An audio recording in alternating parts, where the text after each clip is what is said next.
Ready to supercharge your WordPress website with the power of Shopify's e-commerce engine? First, log into your WordPress dashboard and navigate to the plugin section. Then click Add New. In the search bar, type Shopify and hit enter. Look for the official Shopify plugin. It's usually the first result and has a high rating. Click Install Now next to the Shopify plugin, and once it's installed, click Activate. Now, on the left-hand menu of your WordPress dashboard, you'll see a new Shopify option. Click on it. You'll be prompted to connect your Shopify store. Click the Connect button, and you'll be redirected to Shopify. Log into your Shopify account if you aren't already. Then, you'll be asked to grant the WordPress plugin permission to access your Shopify store data.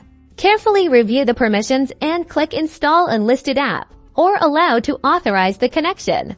Once authorized, you'll be redirected back to your WordPress dashboard, and your Shopify store should now be connected. You can now embed products directly into your pages and posts using shortcodes or the block editor.